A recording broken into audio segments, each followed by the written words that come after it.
Durante a entrevista coletiva sobre a morte da menina Agatha Félix, de 8 anos, que aconteceu há 3 dias, o governador do Rio de Janeiro, Wilson Witzel, voltou a defender a política de enfrentamento ao crime. Hoje, os policiais envolvidos na ação, que acabou resultando na morte da criança, prestaram depoimento e entregaram as armas à Polícia Civil. Na manhã de hoje, uma nova perícia foi feita na Kombi onde Agatha Félix estava quando foi baleada. Os peritos simularam o trajeto da bala e a perfuração feita pelo projétil, que atravessou o estofado antes de atingir a menina pelas costas. Na lataria, não havia perfurações.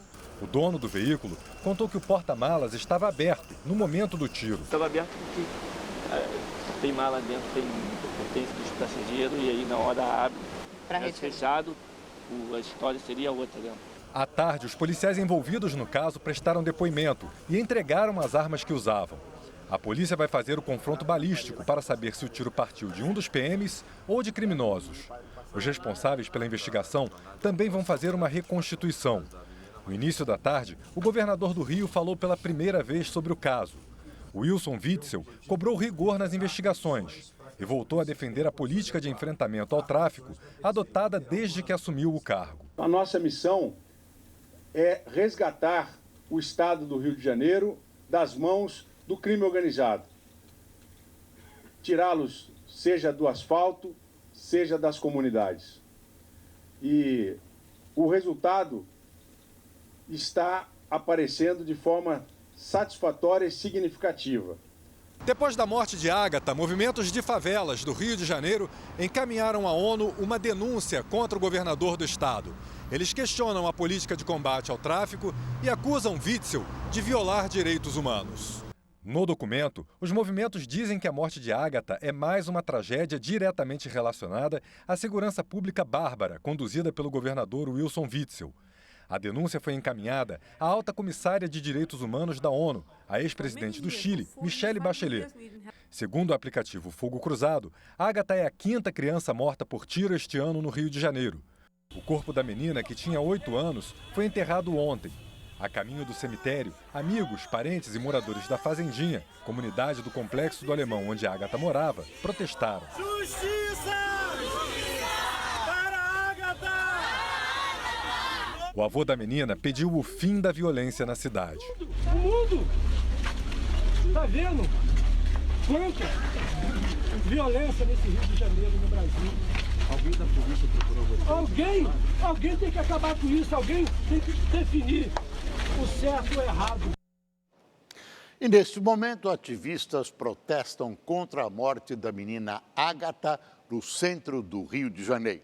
O repórter Tony Vendramini acompanha a manifestação e tem as informações ao vivo. Boa noite, Tony.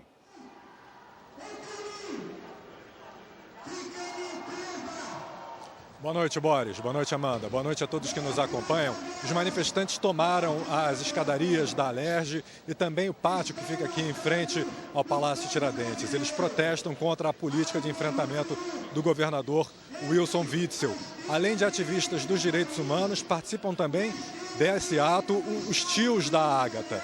Nesse momento, na delegacia de homicídios, 8 policiais militares que participaram da ação que resultou na morte da menina ainda prestam depoimento. Eles entregaram as armas. São pelo menos 7 entre pistolas e fuzis. O delegado que acompanha o caso, o delegado Daniel Rosa, informou que esses depoimentos são mantidos sob sigilo. Ao vivo do Rio de Janeiro, Tony Vendramini para o Rede TV News. Obrigado, Tony. É claro, óbvio, que antes de atribuir culpas, é preciso aguardar os laudos da perícia, que não será tão rápida, tão ligeira como o governador Witzel, que demorou apenas 3 dias para falar sobre o assunto. A morte da menina Agatha teve impacto direto na Câmara dos Deputados, onde tramita o pacote anticrime do ministro da Justiça, Sérgio Moro. Um dos pontos da proposta prevê a chamada excludente de licitude, que é a ausência de punição ou diminuição da pena em determinadas condições para mortes causadas por policiais. O pacote anticrime foi entregue ao Congresso pelo ministro da Justiça, Sérgio Moro, em fevereiro deste ano. Desde então, um grupo de trabalho discute a proposta e vários pontos já foram retirados. O mesmo deve acontecer com o chamado excludente de ilicitude. O texto prevê que o juiz poderá reduzir a pena até a metade ou deixar de aplicá-la se o excesso, como a morte de uma pessoa, por exemplo, decorrer do medo, surpresa ou violenta emoção. Esse ponto já entrou e saiu da pauta várias vezes, mas a expectativa é que, com a repercussão do caso Ágata, ele seja votado e retirado do texto amanhã. Os deputados contrários alegam que o excludente de ilicitude é, na verdade, uma licença para policiais matarem. Na prática, isso é uma espécie de licença para matar. É um erro. Por isso eu acredito, sobretudo depois do caso da menina Ágata, que o Congresso Nacional deve rejeitar essa proposta e retirar mais essas possibilidades de excludente de ilicitude, porque isso, ao invés de combater a violência, poderá ampliar a violência. Já o relator da proposta argumenta que o projeto é apenas uma adequação da legítima defesa e só vai valer para policiais que estiverem em confronto. Essa questão do pessoal da esquerda, em especial dos deputados contrários ao pacote do Sérgio Moro, querer vincular o que nós estamos propondo no relatório com a morte da menina Ágata é algo inadmissível. Não tem relacionamento nenhum essa questão da menina Ágata com o pacote, com o que nós estamos propondo. Porque o que nós estamos propondo é só um esclarecimento, uma readequação do texto da excludente de ilicitude. Não estamos criando nenhuma nova excludente. Então nós estamos adequando o texto da excludente de criminalidade, a excludente de ilicitude, para que justamente a gente possa estar dando uma segurança jurídica para os policiais. A intenção dos parlamentares favoráveis à proposta é retomar esse e outros pontos polêmicos na Comissão de Constituição e Justiça. Mas para isso, eles vão precisar do apoio do presidente da Câmara, Rodrigo Maia, que vem se mostrando resistente ao texto e novamente entrou em rota de colisão com o ministro Sérgio Moro por causa do pacote anticrime. O Moro tinha, no início do ano, posições divergentes com as posições que ele defendeu ontem e hoje em relação ao excludente. A posição dele era muito mais na defensiva, como se fosse uma posição do presidente, não dele, do que ele tem hoje. Ele mudou de posição, é legítimo.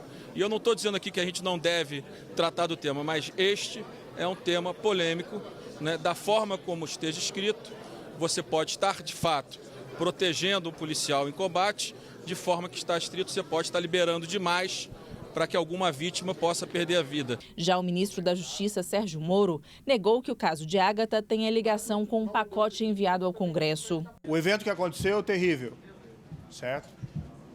Mas os fatos estão em apuração e vão ser apurados, tenho certeza que vão ser bem apurados pela Polícia do Rio de Janeiro. Diante da falta de esclarecimento de todas as circunstâncias, qualquer juízo em relação a efeito disso para a proposta que nós colocamos no Congresso, me parece evidentemente prematuro. Pelo que vejo, né, sem que os fatos terem sido ainda esclarecidos, não haveria ali uma situação em que se poderia invocar a legítima defesa.